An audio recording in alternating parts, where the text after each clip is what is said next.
Ahbabana fillah yang dimuliakan Allah Subhanahu wa taala. Di kesempatan yang mulia ini patut kita bersyukur kepada Allah Subhanahu wa taala yang telah mengumpulkan kita serta memilih kita dari sekian hamba-hambanya yang duduk dan hadir di majlis serta di masjidnya Allah Subhanahu wa taala. Yang mana ini adalah perkara yang mulia, yang dicemburui oleh kebanyakan daripada kalangan umat manusia. Patut kita syukuri. Seandainya kita mengetahui nilai daripada duduknya kita pada pagi hari ini, niscaya tidak ada satupun di antara kita yang meninggalkan majelis semacam ini.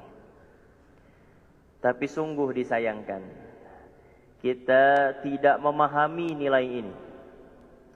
Kita tidak memahami bagaimana besar majelis ini di hadapan Allah Subhanahu wa taala. Sehingga banyak di antara kita yang menganggap majelis-majelis semacam ini adalah majelis-majelis biasa.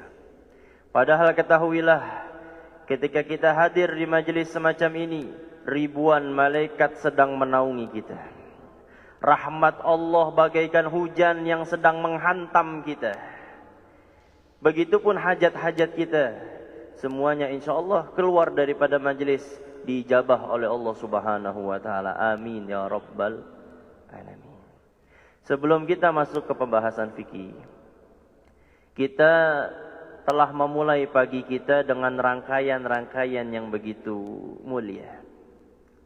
Mungkin ada di antara kita yang datang ke majelis ini dari jam 3 pagi. Mungkin ada yang setengah 4 pagi sudah iktikaf di masjid ini. Mungkin ada yang datangnya jam 4. Intinya sebelum subuh dia sudah hadir di masjid. Melakukan sholat malam, sholat tahajudnya, sholat qiyamul lailnya. Ada yang 2 rakaat, ada yang 4 rakaat. Ketahuilah, kita tergolong daripada orang yang beruntung. Kenapa? Karena mereka hamba-hamba Allah yang bangun di tengah malam. Kemudian mereka ngambil wudu, lalu melaksanakan sholat walaupun 2 rakaat. Kemudian dia berdoa. Ini termasuk daripada hadis yang disampaikan oleh baginda Nabi Muhammad SAW. Apa kata Nabi? Innallaha yanzilu ila sama'id dunya. Pada malam hari Allah menurunkan rahmatnya ke langit dunia. Makanya ulama katakan, waktu yang paling dekat kita dengan Allah Subhanahu wa taala di malam hari. Pada malam hari banyak manusia yang lalai daripada Allah. Pada malam hari banyak manusia yang lebih banyak tidurnya daripada mengingat Allah Subhanahu wa taala. Maka malam ini begitu mulia. Jangan sampai kita gunakan sepenuh malam untuk tidur semata. Gunakan setengahnya, seperempatnya, atau sedikit daripada waktu malam kita untuk bermunajat ibadah kepada Allah Subhanahu wa taala. Pada malam hari Allah menurunkan rahmatnya ke langit dunia. Wa yunadi. Kemudian Allah menyeru pada malam hari itu. Apa kata Allah Subhanahu wa taala? Hal min ta'ib fa'atuba ilaih. Siapa yang malam hari ini ibadah kemudian ingin bertaubat kepadaku, ingin meminta ampun kepadaku, kembali kepadaku, maka akan aku terima taubatnya. Hal min mustaghfirin fa'aghfirullah. Yang banyak dosa kita, Pak. Yang banyak lalai kita, Pak. Bangun tengah malam, minta ampun kepada Allah Subhanahu wa taala. Merengek di hadapan Allah Subhanahu wa taala. Menangis di hadapan Allah Subhanahu wa taala. Maka Allah akan mengampuni dosa-dosa kita. Kita harus akui, Bapak.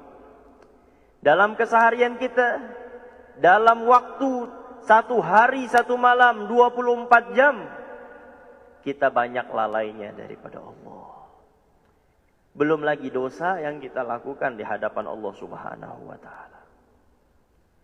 Maka gunakan waktu malam itu untuk kita mendekatkan diri kepada Allah Subhanahu wa taala. Kemudian apa kata Nabi sallallahu alaihi wasallam? Allah Subhanahu wa taala menyeru di malam hari, hal min sahibi hajatin faqdiyah.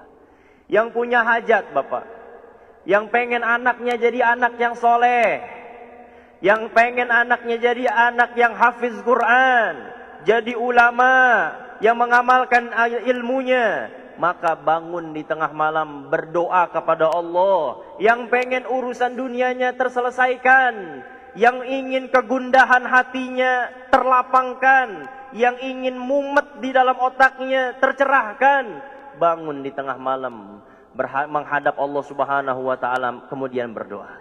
Maka Allah tidak akan menyia-nyiakan doa kita. Itu bagi mereka yang malam harinya digunakan untuk beribadah kepada Allah Subhanahu wa taala walaupun sesaat. Walaupun 2 rakaat, bangun, laksanakan sholat. Walaupun waktunya sisa 5 menit, bangun, laksanakan sholat. Mungkin sebab usaha kita yang sedemikian itu Allah Subhanahu wa taala meridhai daripada amalan kita. Kemudian kita sambung lagi, Bapak, dengan melaksanakan sholat 2 rakaat qabla subuh, sebelum sholat subuh. Yang kita kenal dengan sholat fajar atau sholat qobliyah fajar, 2 rakaat sebelum subuh. Ini kata Nabi SAW, barang siapa yang ia melakukan 2 rakaat sebelum sholat subuh, maka itu lebih besar daripada dunia serta seisi-isinya. Rakaatul fajri, kata Nabi SAW, khairun minad dunya wa ma fiha. Lebih besar, lebih agung pahalanya daripada dunia serta seisi-isinya. Kita ngelihat dunia, Pak, kecil apa besar? Besar. Kita ini nggak ada seujung daripada kuku kalau dibandingkan dunia ini. Tapi ketika kita bisa melakukan sholat sunnah 2 rakaat sebelum subuh, maka kita mendapatkan pahala sebesar dunia serta isi-isinya. Kemudian kita sambung dengan sholat subuh. Selesai sholat subuh kita berzikir kepada Allah Subhanahu wa taala. Zikir yang kita baca setelah salam apa, Bapak? Astaghfirullahaladzim. Baca bareng-bareng, Bapak. Astaghfirullahaladzim. Alladzi la ilaha illa huwal hayyul qayyum wa atubu ilaih. Berapa banyak, Bapak? 3 kali. Jangan kurang, jangan lebih. Jadi kata Syekhuna, Syekh Nuruddin Marbu Al-Banjari hafizahullah, yang namanya zikir yang telah ditentukan oleh Nabi nominalnya, jangan lebih, jangan kurang. Karena amalan itu ibarat kunci, Pak. Bapak punya motor? Punya. Motor Bapak dengan motor Bapak, kuncinya sama atau beda? Beda. Walaupun merek motornya sama, Vario misalkan, tapi kunci Bapak dengan Bapak yang ini beda, enggak sama. Begitupun amalan. Kalau mau goal, kalau mau berhasil, maka paskan hitungannya. Disuruh Nabi 33, 33. Suruh Nabi baca 3, ya 3. Nabi SAW suruh baca 10, 10. Nabi SAW suruh baca 7, 7. Jangan lebih, jangan kurang. Berapa banyak baca istighfar? 3 kali. Apa pahalanya, Pak? Allah akan ampuni dosa-dosa kita. Walaupun dosa kita sebanyak buih di lautan.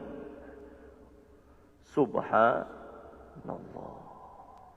Dosa kita sebanyak itu, Bapak, Allah ampuni sebab membaca istighfar.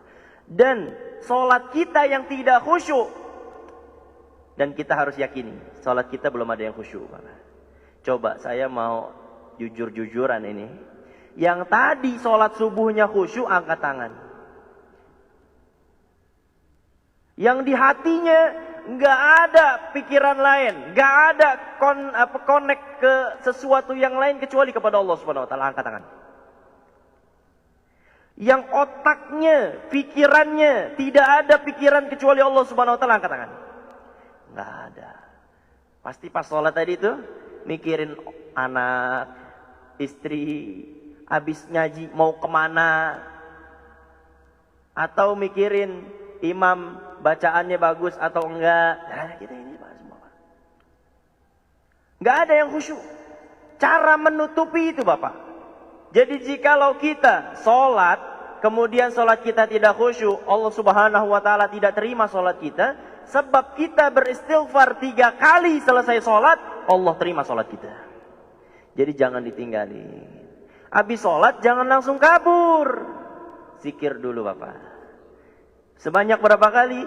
3 kali.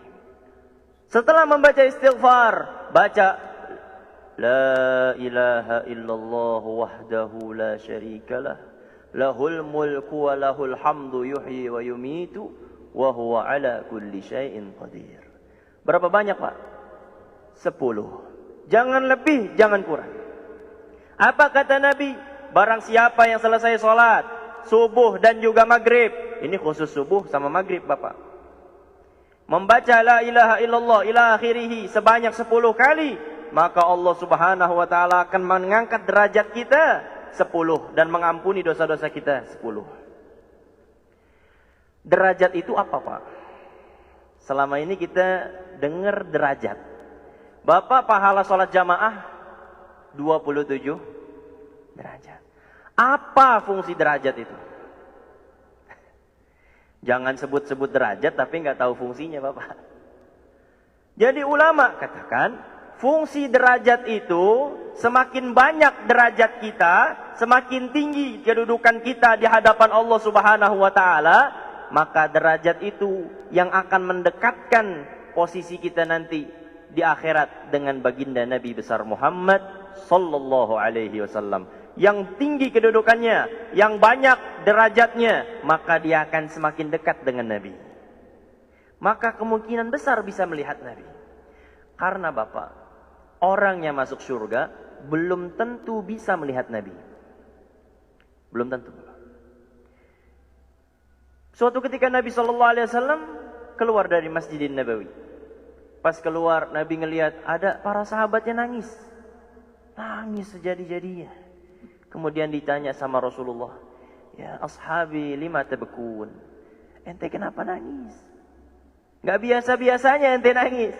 Akhirnya ada satu sahabat yang ngejawab, ya Rasulullah, kami teringat bagaimana nanti posisi kami ketika di akhirat. Kalau kamu Nabi, kamu wahai Rasul, sudah pasti berada di dalam surga yang paling tinggi. Sudah pasti berada di dalam surga yang paling mulia. Sedangkan kami bagaimana ya Rasul?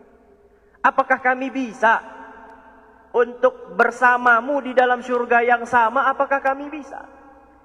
Karena percuma kenikmatan surga jikalau masuk ke dalam surga nggak bisa ngelihat Nabi. Kenapa Pak? Para ulama pengen masuk surga karena pengen ngelihat wajah Rasulullah. Seandainya di surga nggak bisa ngelihat Nabi, sia-sia masuk surga Bapak. Nggak ada kenikmatannya surga kalau nggak bisa memandang wajah baginda Nabi besar Muhammad sallallahu alaihi wasallam. Akhirnya para sahabat nangis mikirin itu. Nabi sallallahu alaihi wasallam akhirnya terfikir, betul juga ini. Apakah bisa kita di dalam surga bersama sebagaimana kita bersama di alam dunia? Akhirnya Allah Subhanahu wa ta'ala menurunkan firman-Nya. Apa kata Allah Subhanahu wa ta'ala?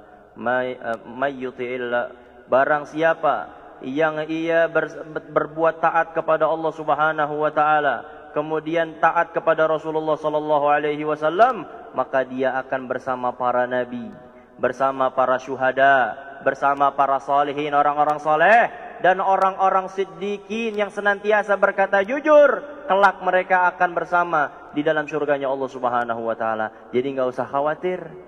Selama kita taat sama Allah, taat sama Nabi, kelak insya Allah kita akan dikumpulkan bersama Nabi Muhammad sallallahu alaihi wasallam. Amin ya rabbal.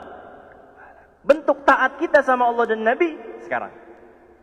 Ngaji ini perintah siapa Bapak? Allah dan Rasulnya. Maka semoga Allah saksikan perkumpulan kita pada pagi hari ini. Kemudian dilanjut dengan baca apa Pak? Allahumma ajirna minan nar. Sebanyak berapa kali Bapak? 7. Jangan lebih, jangan kurang. Apa kata Nabi SAW? Barang siapa yang membaca Allahumma ajirna minan nari salimin sebanyak 7 kali di pagi hari, tidaklah dia meninggal di siang hari kecuali Allah Subhanahu wa taala haramkan jasadnya untuk menyentuh api nerakanya Allah Subhanahu wa taala. Subuh tadi kita baca Bapak. Jikalau siang nanti kita mati, Allah Subhanahu wa taala cabut nyawa kita, Allah haramkan jasad kita untuk masuk ke dalam nerakanya Allah Subhanahu wa taala. Kita nggak tahu ajal kita apa. Bisa jadi keluar masjid ada yang meninggal dunia. Bisa jadi bangun jatuh lagi dari sini. Kemudian apa kata Nabi? Barang siapa yang membaca Allahumma ajirna minan nari salimin 7 kali habis sholat maghrib, tidaklah dia meninggal pada malam hari itu kecuali Allah Subhanahu wa taala haramkan jasadnya untuk menyentuh api nerakanya Allah Subhanahu wa taala. Baca. Kemudian disambung dengan ayat kursi. Kita harus tahu Bapak fadilah-fadilah ini. Agar apa? Agar kita semangat mengerjakannya. Agar kita ada merasa bersalah ketika meninggalkannya. Sama kayak kita kehilangan uang 10 juta. Apa perasaan kita Bapak? Sedih. Lapor polisi. Motor kita hilang. Lapor polisi. Amalan kita hilang. Biasa aja kita. Gak sholat subuh berjamaah. Biasa aja kita. Gak sholat tahajud. Biasa aja kita. Padahal itu lebih besar daripada motor, mobil, rumah, serta anak istri kita. Kalau kita tahu keutamaannya, jadi kita akan merasa bersalah ketika meninggalkannya. Apa kata Nabi? Barang siapa yang membaca ayat kursi, dubura kulli shalah, setiap kali selesai salat, lam yamna'hu ilal jannah illal maut. Gak ada yang mencegah dia untuk masuk ke dalam surga kecuali kematian. Maksudnya ketika kita mati, ketika Allah cabut ajal kita, Allah masukkan kita ke dalam surganya Allah Subhanahu wa taala. Amin ya rabbal alamin. Sedikit saya ingin membahas tentang fikih, Bapak. Kenapa saya bahas tentang fikih? Karena ini adalah perkara yang teramat penting. Karena saya melihat di zaman kita sekarang banyak orang yang mengatakan fikih itu tidak penting. Ada Bapak. Fikih itu kan syariat, ajaran agama. Ada yang mengatakan syariat itu tidak penting. Fikih itu tidak penting. Yang penting itu adalah ma'rifat. Akhir zaman, orang mengatakan ente mah masih syariat, ana sudah ma'rifat. Sering dengar kata-kata ini Bapak? Di Indonesia yang seperti ini gampang naik namanya. Gampang viral. Orang yang ngebuka aurat, badannya penuh tato, ditindik di mana-mana, mengatakan saya ahlul ma'rifah. Saya ini orang yang sudah ma'rifatullah. Sudah mengenal Allah Subhanahu wa taala. Ketahuilah, cara yang paling cepat untuk ma'rifatullah itu dengan belajar ilmu syariat. Itu dengan belajar fikih. Bagaimana kita bisa ma'rifatullah jikalau kita tidak tahu bagaimana solat yang disukai oleh Allah Subhanahu wa taala?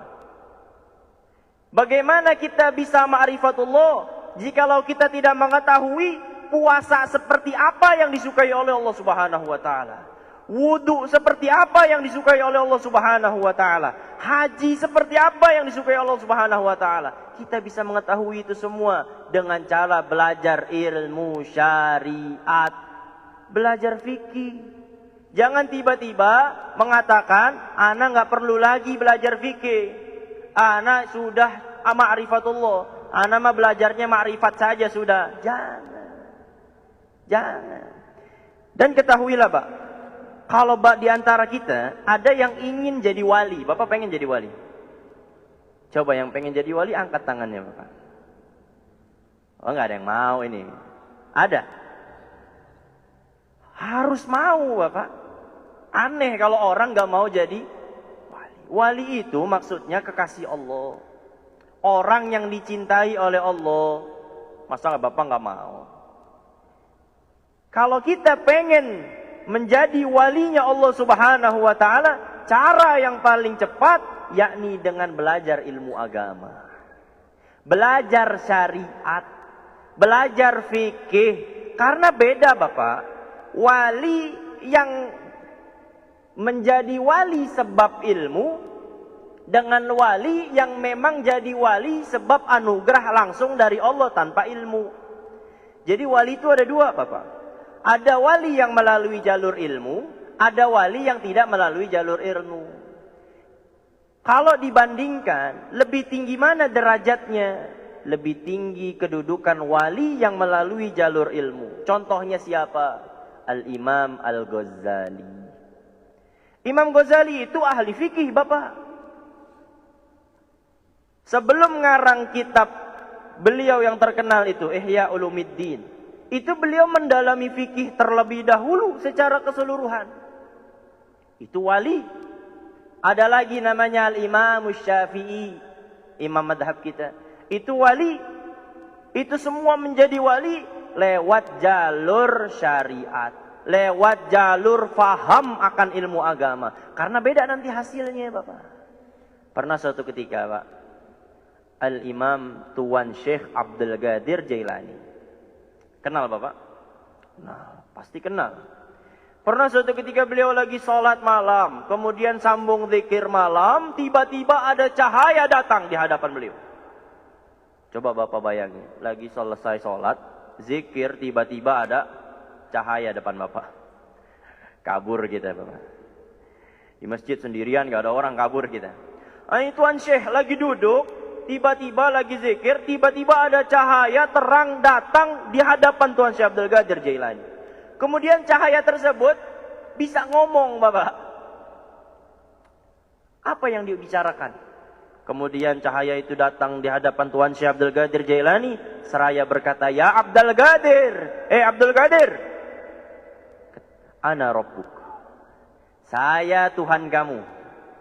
Jadi cahaya tadi itu ngaku-ngaku jadi Tuhan di hadapan Tuan Syekh Abdul Qadir Jailani. Terus apa kata jin, apa cahaya tersebut? Mulai detik ini wahai Abdul Qadir, saya halalkan kepada kamu yang sebelumnya saya haramkan. Paham Bapak ya? Saya halalkan kepada kamu apa yang sebelumnya saya haramkan kepadamu. Jadi sekarang kamu boleh melakukan perkara-perkara yang diharamkan oleh Allah Subhanahu wa taala. Itu Syekh Abdul Qadir Jailani dengar perkataan itu nggak banyak mikir Bapak. Langsung tasbih yang dipegang dilempar ke cahaya tersebut. Ternyata cahaya tersebut berubah jadi wujud aslinya. Apa Bapak? Jin. Iblis yang ingin menggoyahkan daripada keimanan Tuan Syekh Abdul Qadir Jailani. Terus apa kata jin tersebut? Saya kagum dengan kamu. Sekian banyak orang-orang yang ahli ibadah berhasil saya goyah keimanannya dengan cara semacam ini. Tapi kamu tidak. Kamu tetap bertahan dengan keimananmu itu. Apa yang membuatmu bisa seperti itu? Apa Bapak? Ternyata yang membuat Tuan Syekh Abdul Qadir Jailani bisa kuat keimanannya seperti itu karena dasar ilmu syariat yang kuat di dalam hatinya dan juga pikirannya.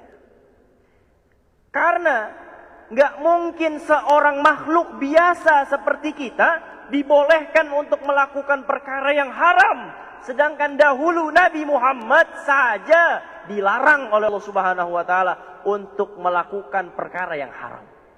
Untuk terbabit di dalam perkara yang haram. Nah ini namanya syariat. Seandainya pondasinya nggak kuat Bapak, goyah iman kita. Seandainya kita yang malam itu didatengin, jin datang ke hadapan kita, berubah dengan cahaya, ngaku-ngaku jadi Allah, kemudian menghalalkan apa yang diharamkan. Besoknya, nauzubillah, main judi, minum khamr, bulan Ramadan, gak puasa. Kenapa Bapak? Oh, saya udah ketemu Allah.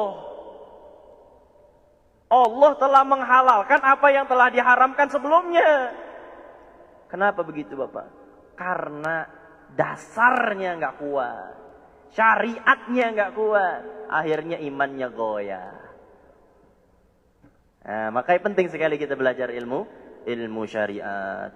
Dan Bapak yang pengen jadi wali, belajar ilmu fikih Bapak. Belajar ilmu syariat, dalamkan ilmu syariat. Itu salah satu cara untuk kita ya berhasil untuk menjadi daripada kekasih Allah Subhanahu wa taala. Dan para wali-wali Allah itu Pak, para kekasih Allah hampir semuanya itu ahli fikih, ahli syariat. Apa kata Imam Syafi'i radhiyallahu taala an, "Illam takun fuqahaul amilun awliya'an lillah, falaisa lillahi wali."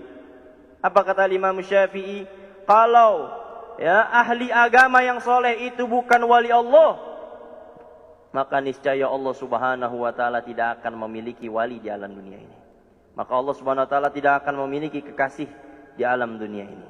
Maka oleh sebab itu, ini sedikit saya akan membahas perkara air secara ringkas yang insya Allah habis ini Bapak langsung paham. Tapi ada syaratnya Bapak. Nggak boleh ngantuk. Kalau ngantuk nggak paham, saya jamin. Fikih Pak, beda sama belajar hadis. Kalau fikih, ngantuk aja dikit, putus tuh udah koneksinya. Udah ngabur, udah kemana-mana, nggak akan paham. Tapi kalau hadis, Bapak ngantuk dikit, disambungin sama penceramahnya, connect, balik lagi ingetannya. Tapi kalau fikih enggak, karena antara satu dengan yang lainnya itu berhubungan. Insya Allah Bapak ya. Oke. Masalah air ini termasuk dalam pembahasan fikih awal-awal dari kitab-kitab para ulama. Ya itu rata-rata semuanya pembahasan pertamanya itu adalah pembahasan tentang air. Nah secara umum Bapak, air itu ada dua. Secara umum air itu ada dua. Yang pertama air suci, yang kedua air tidak suci. Yang pertama air suci, yang kedua air tidak suci. Secara umum. Kemudian kita bahas air suci dulu Bapak. Air suci itu terbagi menjadi dua. Air suci itu terbagi menjadi dua. Nah sekarang sebelum kita bahas akarnya itu, kita harus tahu dulu Bapak, definisi air suci itu apa? Air suci itu ialah air yang halal dikonsumsi, yang halal digunakan, itu namanya air suci. Yang enggak halal, yang enggak boleh dikonsumsi, itu namanya air tidak suci. Itu definisinya. Jadi kalau ditanya apa air suci? Air suci itu ialah air yang boleh, yang halal digunakan dan juga dikonsumsi. Nah sekarang air suci itu ada dua jenis. Air suci ada dua jenis. Yang pertama, air suci mensucikan. Yang pertama, air suci mensucikan najis dan juga hadas. Najis dan juga. Nah sekarang bedanya najis sama hadas apa Bapak? Nah ini. Nyambung ini Pak. Najis itu apa? Apakah sama najis dengan hadas? Berbeda. Kalau hadas itu adalah keadaan yang mencegah kita untuk sholat. Itu namanya hadas. Bapak kita kentut, itu kan disebutnya berhadas. Keadaan itu yang mencegah kita untuk diperbolehkan sholat. Sedangkan najis itu adalah zat yang mencegah kita untuk sah sholat. Bisa dipahami Pak ya? Jadi antara hadas dan juga najis berbeda. Nah air suci tadi terbagi dua. Yang pertama suci mensucikan daripada najis dan hadas. Maksudnya air suci mensucikan itu dapat menghilangkan hadas, bisa menghilangkan najis dan juga mengangkat hadas. Yang biasa kita pakai buat wudu, yang biasa kita pakai buat menghilangkan kotoran, najis, baik itu darah atau semisalnya. Itu namanya air suci mensucikan. Nah, air suci mensucikan itu ada beberapa sumbernya Bapak. Yang pertama, air suci mensucikan itu ialah air yang turun dari langit, air hujan. Air hujan itu suci mensucikan atau enggak? Suci mensucikan, Bapak. Jadi kalau Bapak aus, ya, tadangin aja, minum. Atau Bapak mau wudu, males ke tempat wudu, hujan deres, Bapak wudu. Atau lagi junub, males mandi, hujannya deres. Kemarin itu kan musim hujan itu, tiap hari hujan itu. Males mandi di kamar mandi, maka Bapak keluar mandi hujan dengan niat mandi junub. Boleh atau enggak Bapak?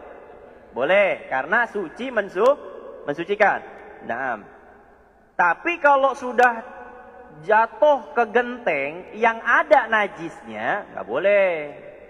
Kalau ke genteng, gentengnya bersih, nggak ada najisnya, nggak apa-apa. Tapi kalau ada najisnya, jangan. Nah, ini harus diperhatikan kalau ini mah. Nah, itu baliknya kepada kita masing-masing. Jadi yang pertama itu air suci mensucikan ialah air yang turun dari langit atau bersumber dari bumi dengan sifat aslinya. Bersumber dari bumi dengan sifat aslinya. Air sumur. Suci itu Bapak. Walaupun agak-agak keruh misalkan. Walaupun agak-agak bau sumur. Karena memang sifat aslinya seperti itu. Contoh lagi air laut. Air laut itu kan asin. Boleh nggak kita pakai buat wudu? Boleh.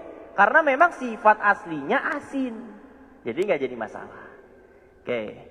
Itu selanjutnya air suci mensucikan ialah air hujan. Yang pertama tadi air hujan. Yang kemudian kedua air laut. Ketiga air sumur. Ini diingat Bapak ya. Yang keempat mata air, air sungai, embun. Bapak embun, tahu embun?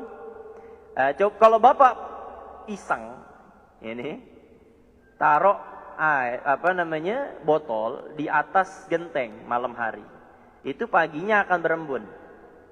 Paginya akan berembun. Nah, embun itu kalau dikumpulin dipakai buat wudu, dipakai buat bersuci, wah, silahkan. Karena memang itu suci atau air salju, bukan pas lagi jadi esnya Pak. Nggak bisa itu mah. Ketika es batu mencair, maka itu airnya dianggap air suci mensucikan. Nah, air-air inilah yang boleh kita gunakan untuk mensucikan kita daripada najis dan juga daripada hadas. Ini namanya air suci mensucikan. Kemudian, itu yang pertama. Kalau bahasa fikihnya namanya tahir mutahhir. Suci mensucikan. Nah, ini contoh yang ada di hadapan kita ini. Ini masuknya ke air mana Bapak? Ini masuknya ke mata air. Ini dari mana nih? Dari gunung. Ya, kemudian dia diproduksi, dimasukkan lab dan semacamnya agar lebih higienis atau semacamnya. Nah, ini namanya air suci mensucikan. Contohnya seperti ini. Yang kedua, jenis air yang kedua ada tadi kan suci mensucikan. Sekarang lawannya, dia suci Pak, boleh kita minum, tapi tidak mensucikan. Gak boleh kita pakai buat berwudu, buat mandi wajib, gak boleh. Buat membersihkan najis, gak boleh Bapak, gak boleh. Nah, itu apa namanya? Nah, yang pertama, ini dibagi dua lagi. Ya, insya Allah Bapak secara global ini akan paham. Jadi air suci mensucikan ada dua. Yang pertama namanya air mustakmal. Air mustakmal. Air mustakmal itu apa Pak? Air yang telah digunakan untuk bersuci wajib dan kurang dari 2 kula. Saya ulang. Air mustakmal ialah air yang bekas dipakai bersuci wajib. Ingat, bersuci wajib dan kurang dari 2 kula. Berarti kalau bukan bekas bersuci wajib, berarti bukan air mustakmal. Soalnya masih banyak orang keliru begini Pak. Ini mohon maaf ini ya, ini kan air saya nih, jadi nggak apa-apa nih. Saya celupin begini Pak. Ini air mustakmal atau enggak? Jawab Pak. Mustakmal enggak Pak? Enggak. Kenapa? Karena bukan bekas bersuci wajib. Ingat-ingat. Air mustamal itu air yang bekas dipakai bersuci wajib. Bapak wudu, wajib nggak? Wajib. Bapak mandi wajib, wajib nggak? Air yang jatuh itu namanya air mustakmal. Jadi kalau bapak nyelupin tangan begini, ini air nggak jadi mustakmal, tetap air suci mensucikan. Jadi banyak orang yang masih keliru perihal ini bapak ya. Jadi harus kita tekankan bahwasanya yang namanya air mustakmal itu adalah air yang bekas digunakan bersuci wajib dan kurang dari 2 kula. Nah sekarang kita mau bahas 2 kula itu berapa bapak ukurannya? Kalau diliterin, liter ini liter, kulah itu 2 kula itu ialah 161 liter kurang lebih. 2 kula itu 161 liter 2 kula. Berarti di bawah itu tidak sampai 2 kula. Di bawah itu tidak sampai 2 kula. Nah, jadi begini Bapak.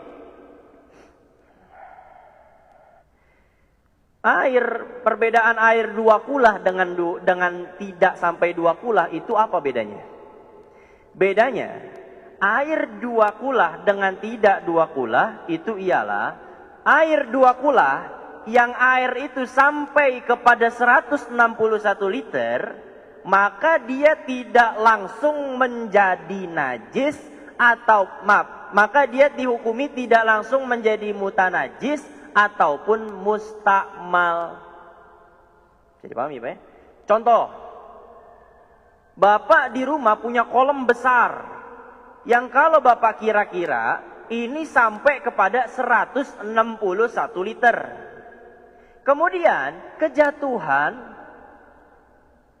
tai cicak.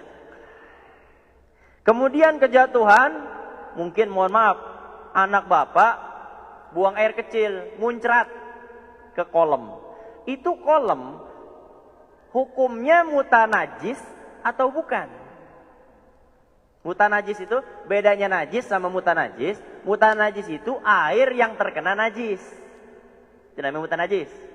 Kalau najis, ya air kencingnya itu najis. Kotoran itu najis. Nah, beda ya mutanajis dengan. Nah, sekarang kolam yang tadi tuh 161 liter kena percikan air kencing. Maka itu air jadi mutanajis atau tidak Bapak? Kalau jadi mutanajis otomatis nggak bisa dipakai buat kita berwudu, ya. Kalau Kalau misalkan tidak menjadi mutanajis, maka boleh kita pakai. Nah, sekarang bedanya apa? Maka dihukuminya apa itu? Air yang ada 161 liter itu. Apakah jadi mutanajis atau tidak? Tidak langsung jadi mutanajis. Jadi kalau misalkan ada air sebanyak 161 liter, kemudian terpercik oleh air kencing, dilihat Bapak. Air tersebut berubah nggak salah satu sifatnya? Apa sifat-sifat air? Bau, rasa, warna. Saya ulang, bau, rasa, warna. Kalau air 2 kula, kejatuhan atau kepercikan daripada air kencing anak kita ataupun saudara kita, maka kita lihat itu air berubah nggak baunya? Kita cium, oh nggak berubah. Terus kita rasanya jadi rasa pesing atau enggak? Oh enggak.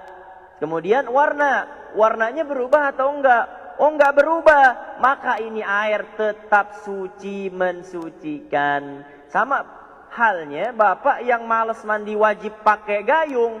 Kalau di rumah ada ember bak gede yang ukurannya sampai kepada 2 kula, Bapak tinggal nyemplung. Saya niat mandi wajib. Sebentar nyemplung, keluar lagi. Enak gak Pak? Enak, apalagi di rumahnya ada kolam berenang. Tinggal nyemplung aja Bapak. Tinggal nyemplung. Karena kenapa? Karena lebih daripada 2 kula. Bisa dipahami Masya Allah Pak ya? Nah sedangkan yang kurang dari 2 kula, ketika kejatuhan najis maka otomatis langsung jadi najis. langsung jadi mutanajis. Contoh, ada air 100 liter, atau kita nggak usah inilah, intinya di bawah 161 liter aja, intinya nggak sampai 2 kula. Ini contohnya, ini kejatuhan tai cicak. Kira-kira nih Pak, kalau kejatuhan 1 tai cicak, ini warnanya berubah nggak nih Pak? Nggak berubah. Baunya berubah nggak Pak? Nggak. Warnanya, walaupun nggak berubah, tetap air ini namanya air mutanajis. Kenapa? Karena kurang dari 2 kulah atau 161 liter. Insya Allah bisa dipahami ya Bapak ya. Nah, selanjutnya. Tadi ya, masih berhubungan dengan air mustakmal. Air yang bekas digunakan untuk bersuci wajib. Nah ini air mustakmal. Dia terjadi ketika kita gunakan untuk mengangkat hadas. Contoh, Bapak berwudu. Bapak tadi mandi wajib. Air yang terpisah itu namanya air mustakmal. Sedangkan air yang masih nempel di badan Bapak itu belum mustakmal. Belum. Bapak mandi wajib. Itu kan semuanya wajib rata itu badan kita kena air. Air yang masih nempel ini di badan kita, ini bukan mustakmal. Ini masih air suci mensucikan. Kalau udah jatuh ke bawah, maka itu namanya air mustakmal. Nah, bisa dipahami ya Pak? Karena bekas dipakai untuk bersuci wajib. Mandi wajib kan itu hukumnya wajib. Nah, jikalau berarti, boleh nggak air mustakmal itu kita konsumsi Pak? Boleh nggak? Kita minum boleh nggak? Boleh. Jadi kalau Bapak mau irit-irit air, kita kan nggak tahu kondisi nanti Pak ya. Bapak misalkan mandi wajib, air krisis. Bapak mandi, bawahnya ember gede. Sehingga air yang jatuhnya ke ember lagi. Terus ember tersebut Bapak gunain buat dimasak jadi air minum. Boleh atau enggak? Boleh. Kenapa? Ya, karena itu air suci, tapi tidak mensucikan, cuman terkesan jorok. Masa habis dipakai buat mandi, ya, kemudian digunain, dimasak airnya, kemudian diminum. Nah, saya wallahu alam ini bisa selesai atau tidak. Cuman yang pasti kalau selesai alhamdulillah, kalau tidak ya mungkin nanti kalau Allah pertemukan kembali. Yang pasti sekilas saja ini. Biasanya sampai jam berapa Bapak? Oh 3 menit lagi. Oh Masya Allah. Sedapatnya aja Pak ya. Kalau mau ada pertanyaan, habis majelis boleh, silakan. Di luar majelis, habis sholat duha, kalau mau ada yang ditanyakan perkara ini silahkan ditanyakan. Jadi air yang digunakan untuk mengangkat hadas, ketika dia berpisah, maka air itu menjadi air mustakmal. Nah ini banyak pertanyaan kayak begini. Ustadz, saya kalau mandi wajib, airnya itu muncrat atau terpercik ke ember. Terpercik, makanya mandi wajib yang paling enak itu pakai shower. Gak ada itu Bapak mau gaya apa juga mandinya terserah. Tapi kalau cuma pakai ember kecil susah. Ya. Tapi diingat, mandi wajib tidak harus pakai air 2 kula. Jangan salah kaprah ini. Banyak orang, kok kamu mandi wajib airnya cuma seember. Loh, emang kenapa? Ya kan gitu. Karena syarat mandi wajib cuma 2. Yang pertama niat, saya niat mandi wajib. Yang kedua, meratakan seluruh badan dengan air. Gak mesti air 2 kulah tadi. Gak mesti air 161 liter. Kecuali Bapak mau nyemplung, baru. Kalau gak nyemplung, cukup misalkan 1 gayung. Bisa untuk meratakan semua badan, maka cukup 1 gayung. Bapak pernah gak nonton film Avatar? Anak Bapak pasti nonton itu. Jadi di Avatar itu Pak, di kartun itu diceritakan dia bisa mengendalikan air. Bisa mengendalikan air. Jadi kalau Bapak punya kemampuan itu, air 1 gayung, Bapak tuang ke badan dari atas, kemudian Bapak kendaliin itu. Sehingga air itu jalan dengan sendirinya ke semua badan kita. Sah mandi wajibnya. Walaupun cuma 1, tapi kan gak ada itu mah. Gak ada. Nah, Nah, jadi tidak mesti 2 kula airnya. Intinya badan kita rata dengan air. Oke, Bapak bisa dipahami apa ya? Nah, kalau Bapak mandi pakai ember, embernya nggak gede, cuman ember-ember biasa yang nggak sampai 2 kula, yang nggak sampai 161 liter. Kemudian kamar mandinya kecil. Otomatis kalau mandi itu kan muncrat gitu, terpercik itu kembali tuh. Nah, air yang percikan kita ini kan yang terpisah dengan daripada badan kita ini kan air mustamal tadi. Karena habis dipakai buat mandi, wajib bersuci, wajib. Jatuhnya kemana? Ke ember yang nggak sampai 2 kula. Nah, ini ember, air yang di ember ini nih, yang ada airnya ini, itu jadi mustamal atau enggak? Pertanyaannya. Ini sering ditanyakan ini. Makanya kadang kalau orang, nah ini pentingnya ngaji. Makanya kalau orang yang nggak ngerti ilmu fikih, jadi embernya dijauhin sama dia Pak, di sono. Dia di sini. Jadi dia nyiduk, ke sini dulu dia. So. Sono lagi nyiduk, balik lagi. Sono lagi nyiduk, balik.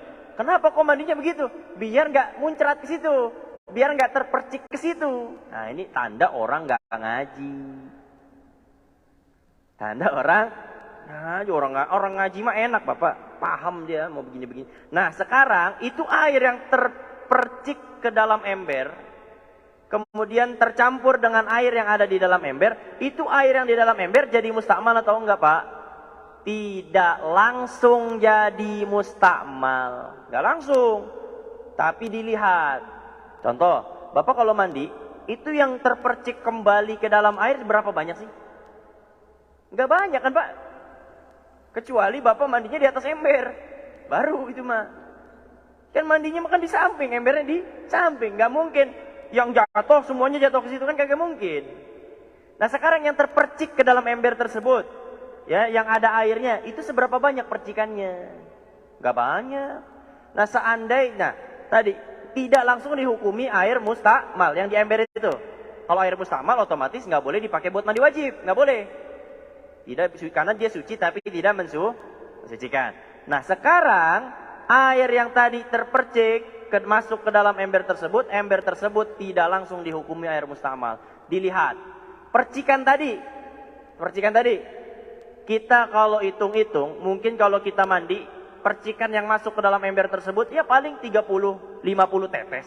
Kalau ditetes mah nggak banyak-banyak amat.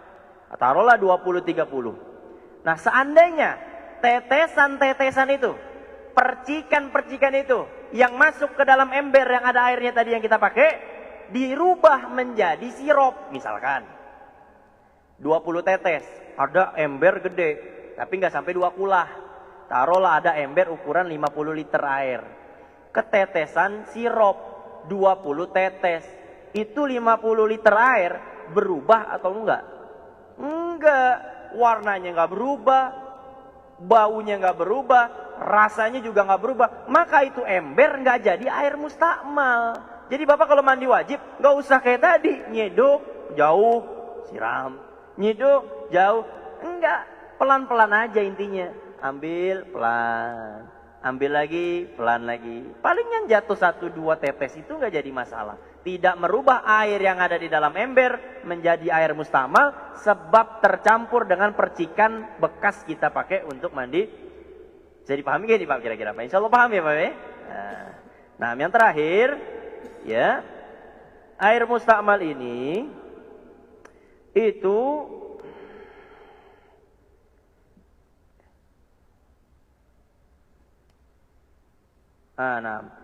jadi air mustakmal itu sebenarnya ada 2, cuman saya kira cukup satu ini dulu karena ini akan panjang lagi dan ini akan nyambung lagi dengan pembahasan air tidak suci. Ya. Nah ini mungkin kalau nanti Allah kehendaki kita semua diperjumpakan kembali, insya Allah kita akan bahas lanjutan daripada hukum air ini. Nah ini penting, ya ini penting sekali, jangan sampai kita tidak mengetahuinya. Wallahu a'lam bishawab. Ada tanya jawab? Tidak ada? Biasanya ada? Kalau misalkan ada, silahkan. Kalau tidak ada, kita tutup, kita cukupi terlebih dahulu. Ada Bapak? Silahkan. Waalaikumsalam warahmatullahi wabarakatuh.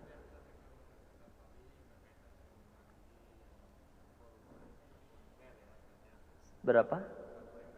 1 ember. Wajib.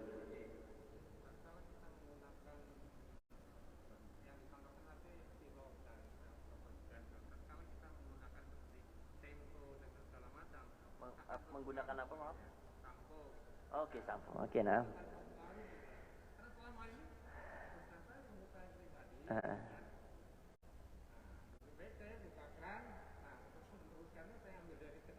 Oke, nah. Ini bagus pertanyaan ini. Bapak yang mandi wajib hati-hati. Jangan langsung sampoan dan sabunan. Karena bisa menjadi sebab mandi wajib kita tidak sah. Kenapa?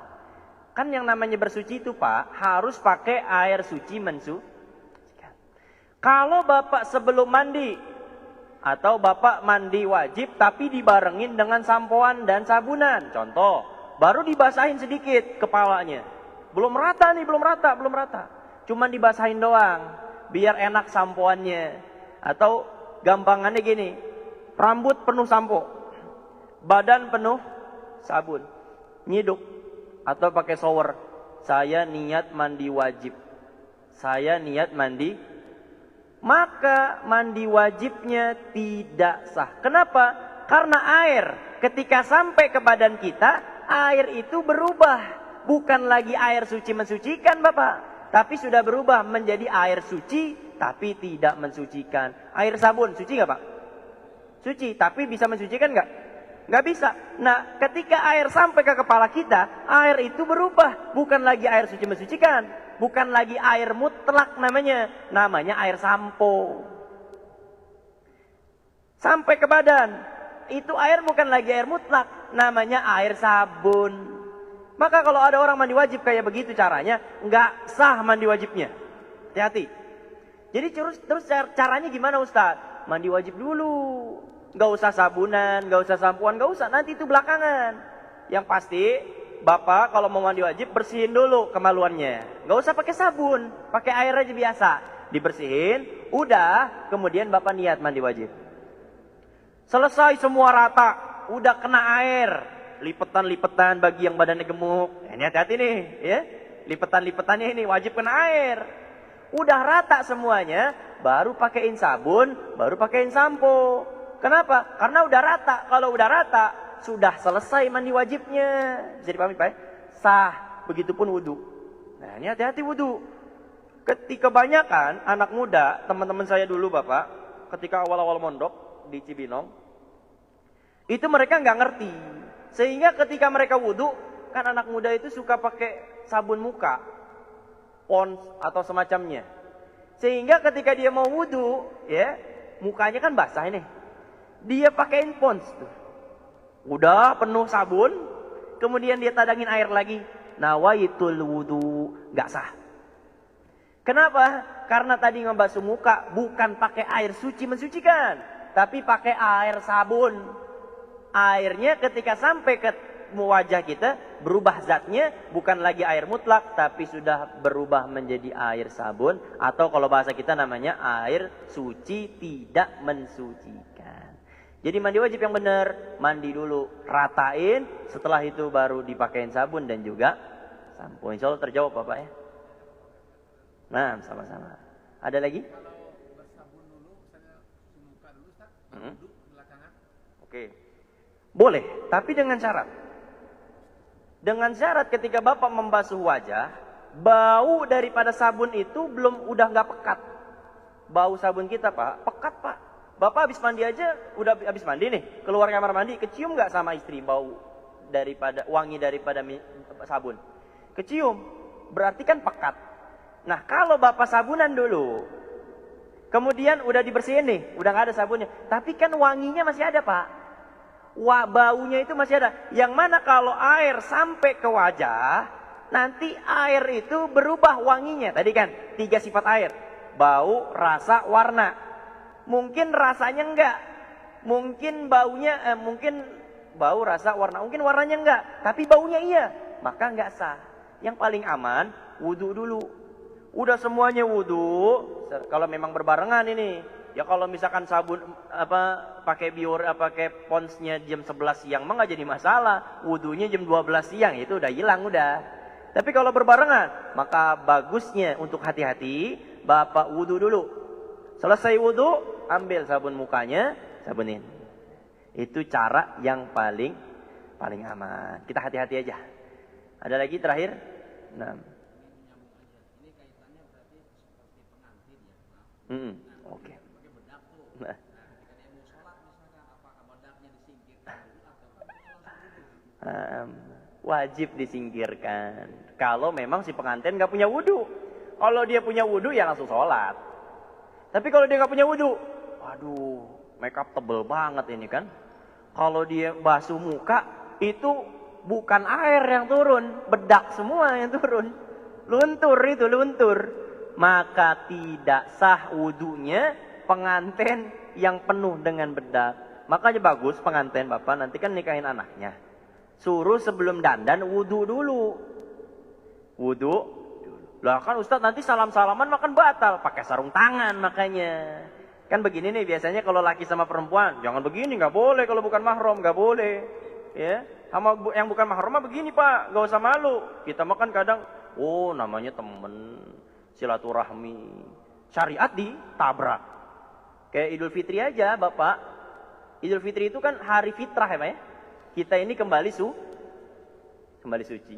Pulang dari masjid ke rumah tetangga sama istri tetangga, dosa lagi. Dosa baru suci, udah dosa lagi dah. Astagfirullahaladzim. Gak boleh, makanya kita harus tahu mana yang mahram, mana yang bukan. Mana yang boleh kita sentuh, mana yang gak boleh.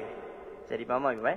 Nah kalau orang wudu tadi, nah makanya dia harus dibersihkan dulu. Kalau enggak, maka sebelum dia didandanin, wudu dulu.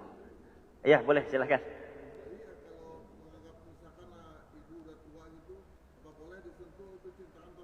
Kalau ibu kita mahram, ibu kita, mertua kita sentuh nggak batal gitu. Kalau orang lain, kalau sudah tua, itu udah nenek-nenek gitu ya, itu ulama ada yang berpendapat tidak membatalkan wudu. Tapi kan kalau acara pengantinan Bapak, ya itu kan kagak semuanya yang tua yang hadir kan begitu ya. Maka Bapak anaknya nanti ya ketika nikah gitu ya, jaga. Soalnya banyak Pak, pengantin yang gak sholat gara-gara hal itu. Loh, nikah ini perkara sakral Bapak. Bukan main-main loh Bapak. Ya, tapi dicemarkan dengan meninggalkan sholat. Dengan alasan, anak gak punya wudu nih. Kalau anak wudu, make up anak luntur. Loh, ternyata ente lebih menghargai make up daripada syariat. Daripada ketentuan kewajiban Allah kepada ente. Ya, jadi perhatikan ini betul-betul. Tadi sudah angkat tangan boleh. Terakhir ini sudah.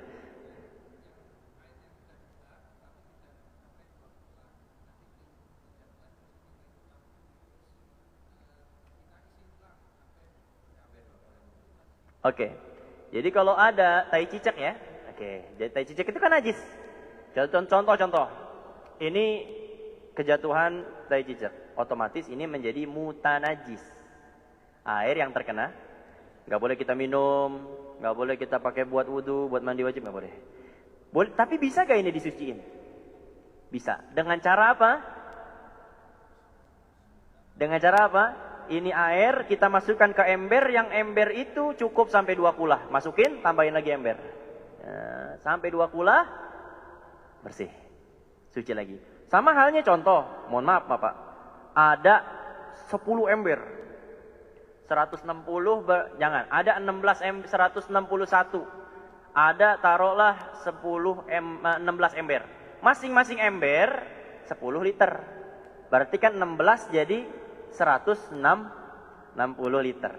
Ya, kita genepin 161. Satu ember ada yang 11 liter.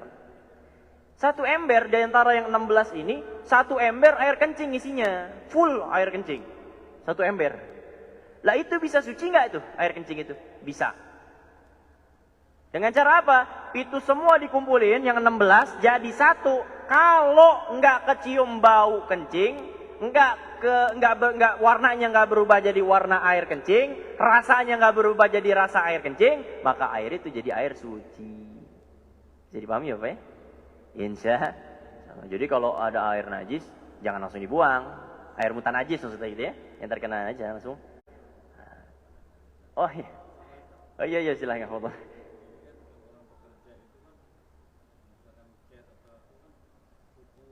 Oke.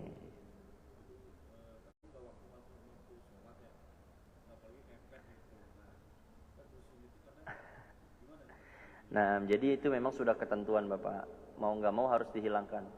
Yang kena cat, ada cat nih, Bapak wudhu, nggak sah. Kenapa? Karena cat menghalang air untuk sampai kepada kulit cat. Kalau catnya cair, berarti air tersebut cat tersebut merubah air yang tadinya air mutak menjadi air cat. Jadi cat atau semacamnya, ketika kita ingin wudhu dihilangkan terlebih dahulu. Jangan kan cat Pak. Kotoran bawah kuku kita, itu kan ada kotoran. Itu wajib dibersihin Bapak. Kalau enggak, wudhu kita enggak sah. Kalau enggak, wudhu kita tidak sah. Inilah syariat yang harus kita jalankan. Wallahu a'lam bishawab. Semoga Allah Subhanahu wa taala memberikan kita kefahaman. Ya Allah Subhanahu wa taala memberikan kita pertolongan untuk kita semangat mengamalkan apa yang telah kita pelajari. Ya, kita tutup majelis ini dengan doa kafaratul majelis. Subhanakallahumma bihamdika asyhadu an la ilaha illa anta astaghfiruka wa atubu ilaik. Wassalamualaikum warahmatullahi taala wabarakatuh.